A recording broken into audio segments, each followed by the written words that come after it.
Sorry about that. I got cut short with my camera here. I don't know what happened. Part 2. I'm going to go back to... I think we left off where I showed you where I pinned a song or an album. Yeah, album. Let's see if it's up here. And there it is. Look, here we go. Moscow Olympics Cut the World has been pinned. And then whenever I turn it on, I can just hit it and the album starts playing. That's really about it as features that I can show you. Yeah, that is really about it.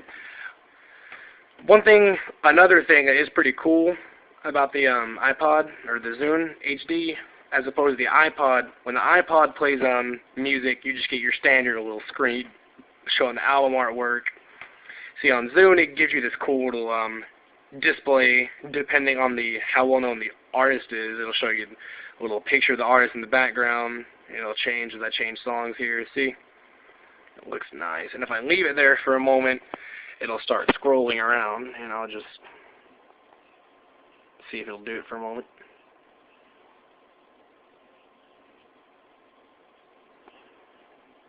See if it'll do it here. There it goes. And it doesn't always go that order. Sometimes it goes horizontally, sometimes it goes diagonally.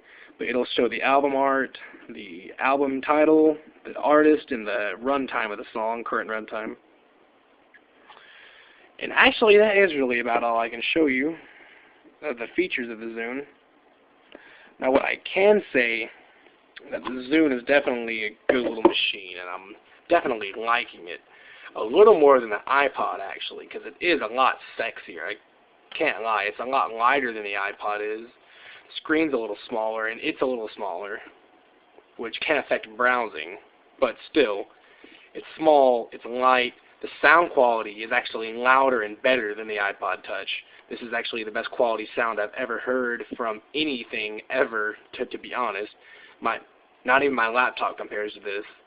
It's got a scratch-resistant screen, and was riding in my car, driving to get some food, and it rolled out and slid on the car seat, or the seat of the car, and there's no scratches at all on this thing. It's definitely a durable little machine. And one thing I really like more about the iPod than this, that the iPod has dedicated buttons right here, actually, for volume control, and it has a power button up here, sleep button, and those are all the buttons the iPod has. Now the Zune is similar. It has a little power button right here,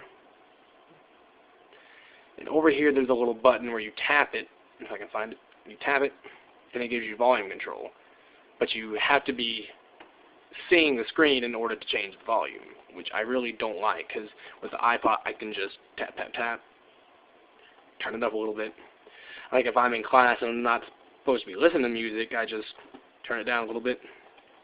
That won't work with this. Overall, the Zune HD is a really good piece of equipment. I highly recommend it, the 32 gig at least. Fantastic MP3 player. Compared to the iPod Touch, not as good practical-wise. It's sexier. There is no doubt about it. That it looks better. It's lighter. The software is way cooler to look at. It's just sexier in every way. More flamboyant. But overall, the iPod Touch is still slightly better. But if you don't want to live in an Apple world, Zune HD is the way to go.